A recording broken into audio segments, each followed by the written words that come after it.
It's that time of the day, my favourite time of the day. I'm joined by Mark Littlewood, the Director General of the Institute of Economic Affairs. Mark, welcome. Cheers, to Nigel. Talking Pints. Now, you know, your background, I mean, it's not the kind of background that I normally get on with all that well. It's Oxford. It has got to be Oxford, obviously. PPE at Balliol, not your cup of tea, right? Yeah, and I mean, the truth is, that building over there behind us, the Palace of Westminster, it seems to be stuffed full of people that did PPE at Balliol and other colleges like that at Oxford.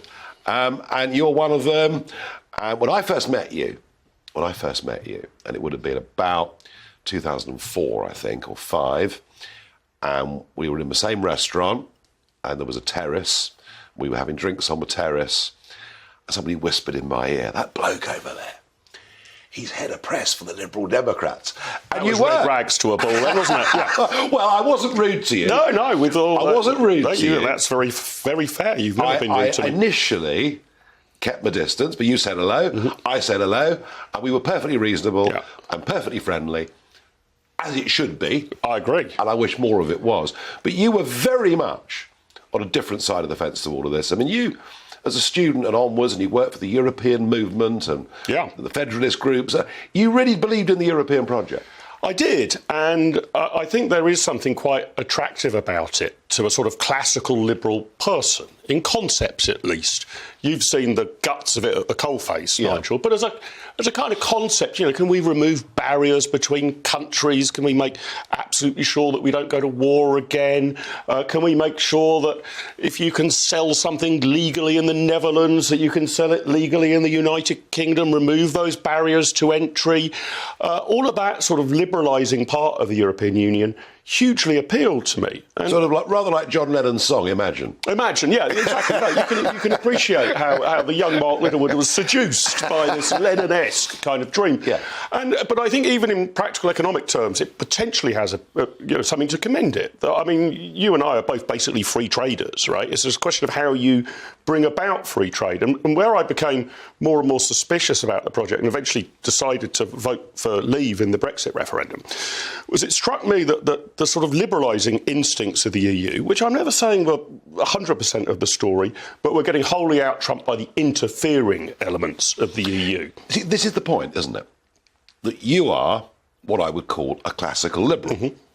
It's a species that has almost become extinct. I know, we're rarities, sadly. Because, you know, the word liberal today, you know, younger people listening to this, watching this, the word liberal today means they want to ban everything, control everything. They seem to love big business, don't like small business, believe in supranational institutions, don't think national parliamentary democracy matters very much at all. Whereas a classical liberal takes a very different view. Yeah, that's exactly right. And I've always considered myself a kind of old-fashioned liberal. So Gladstonian liberal. I mean, I even think Margaret Thatcher was basically a Gladstonian liberal. I think in many ways you're a Gladstonian liberal. So I don't want the government to control too much of the economy. And I guess some people would say, well, that tilts you towards the right in the old-fashioned economic sort of lexicon, that I lower taxes, please, not too much heavy-handed regulation, not sure politicians are very good at spending the people's money, people are better at spending themselves, all that stuff. But I'm also very liberal on personal freedoms. I mean, I think what you do with your life, how you choose to live your life, what you drink, how much you drink, all of those sort of things should be left to individuals as well. And you're right, unfortunately, that's a rather rare mix. And I mean, increasingly, actually, all of the mainstream political parties seem to want to control our lives in terms of what adverts we can watch, whether a chocolate orange can be displayed in a certain place in a shop. Puritanism, isn't it? It's kind of Puritanism. It really is. That is correct. And you know, you're also involved, of course, with Big Brother Watch. Yeah. And I've got to tell you, Mark, you know, smart motorways. Well, I was on one last night in Kent. I normally complain that I don't actually, when I'm driving on smart motorways, I don't look at the road at all. I'm just looking at the speed cameras. Yeah. Because it's like being in China, you know. And even when the conditions are good, they're telling you 50. Last night, with 5 or 6 inches of snow on the M20, they were saying we could go at 60. Well, I was doing 15. Well, I was in the outside lane, or what looked like the outside lane. But it really is a funny one, because I wonder, the state has got bigger and bigger at a speed that I simply cannot believe. The Conservative Party appear, to me at least, to have embraced the idea that we will look after you, you know, from the moment of conception until your death, and we know what is absolutely best for you. We thought that Boris Johnson was kind of a libertarian because of the columns he wrote for the Daily Telegraph. Turned out not so much. But my worry is this. So I always think you can turn things around. I always think that a bad economy can become a good economy. There's much you can do. Yeah. I really worry that we're not going to reverse the size of a state and its interference in our lives. Am I being too pessimistic? You are. So the first person to do the job that I currently have as the Director General of the IEA was a guy called Ralph Harris, Lord Harris, great man, pipe smoker, yes. Absolutely terrific chap.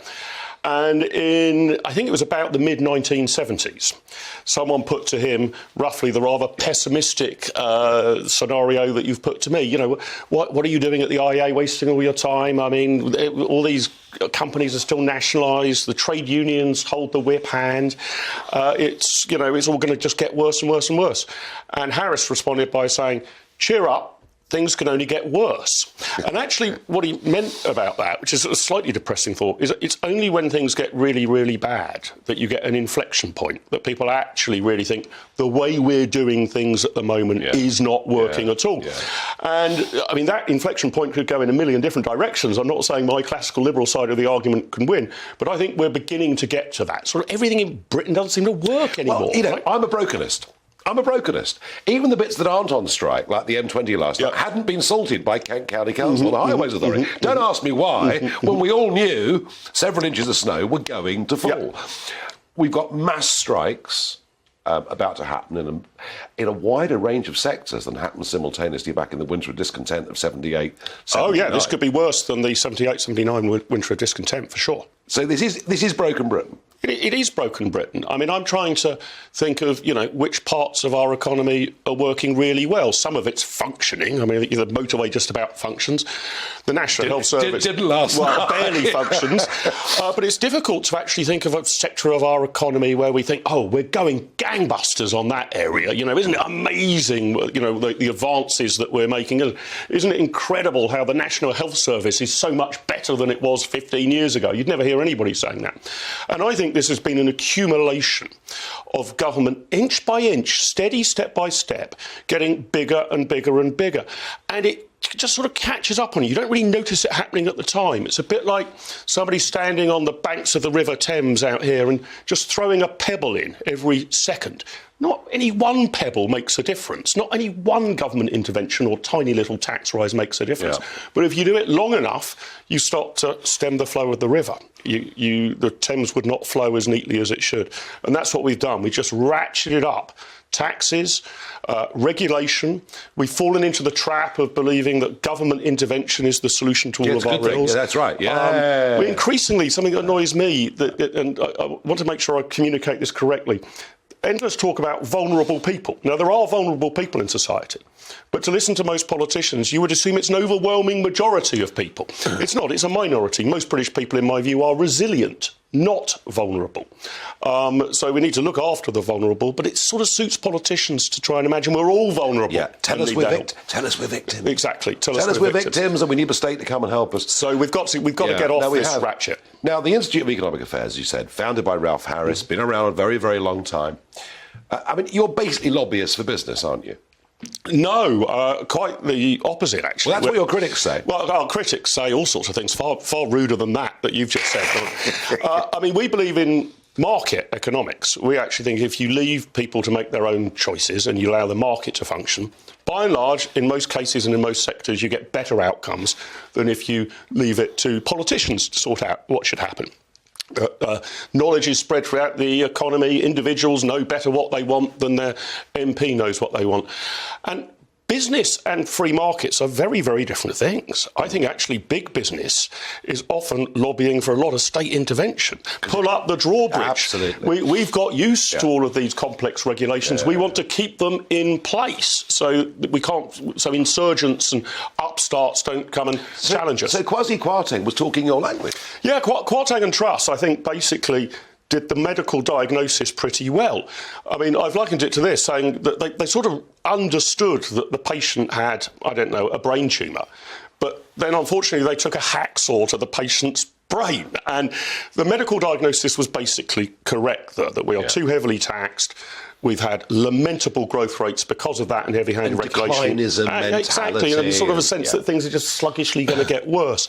So I think that analysis was correct, but I mean, books will be written about this. They acted rather too quickly, rather too rashly. They didn't really have a plan for bringing public expenditure down. But I don't think it will be long before we return to that diagnosis. I don't know which politician it will be. I hope you're right. I think will happen in a few years' time. I hope you're right, again. and you'll be campaigning for it. And away from worrying about public policy, what are the fun things Mark Littlewood likes to do? Well, I mean, you've already mentioned it on the show. I'm football obsessed. So, I mean, Saturday was heartbreaking. Not just to lose having played so well, but you could sort of see if England had won that game, could well have gone on to win the entire tournament for the first time in my lifetime, and we probably would have been the favourites. Most likely now France will win it. But that just terrible opportunity missed. When the regular season's on, been interrupted now, I'm a staunch supporter of Southampton Football Club, which a bit like Saturday, Nigel, rather proves to you football is not about glory, it's about pain. Well, we did a Farage at large from Southampton just the other week. Yes, and of course, on the show, on Talking Pints, sitting in that chair, albeit in Southampton, was Le God, as he's known to you guys. Matt Le Tissier. What a hero. Mark Littlewood, thank you for joining us on Talking Pints.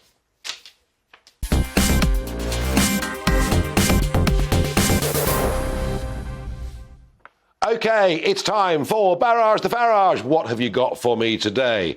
Mickey asks, our government seem to be in a state of paralysis. Few people want a Labour government, but is it now unavoidable?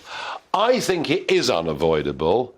You know, maybe support for Labour is not especially strong, but this guy's not Jeremy Corbyn. And what's he going to do that's worse than the Conservatives? Is he going to allow boats to cross the Channel? Is he going to put taxes up? I don't know. Mark, is it Labour assert? I'm a betting man, Nigel, and I think the bookmakers put Labour just odds on to win a majority, but very likely to be the biggest party. That's probably right. I think the Conservatives are reckoning to have about a 10% chance of forming the next government. Yeah. That sounds about right to me. Yeah. And of course, with a narrow majority or support from the Lib Dems, we'd get proportional representation and the whole game would change. Time for one more. One viewer asks, I think the House of Lords is an expensive waste of time. Do you agree? And if you had a second chamber, in what form? I think the whole thing's become an absolute disgrace. It has to be elected. It will challenge the Commons. Mark, 20 seconds on that. Well, yeah, it's an oddity, this, isn't it? It is an expensive waste of time. The most important thing is not to replace it with an even more expensive, even bigger waste of time. And if you're going to have two chambers, which I quite like as a system, you've got to understand and you've got to have a theory about what makes them different. You can't just have sort of two House of Commons. The Senate and the House of Representatives in America do that rather well. There's more to do. But at the moment, the way, we're now talking about peers in their 20s being appointed. Yeah, getting a bit ridiculous. Mark, thank you for your help. Thank you for your support.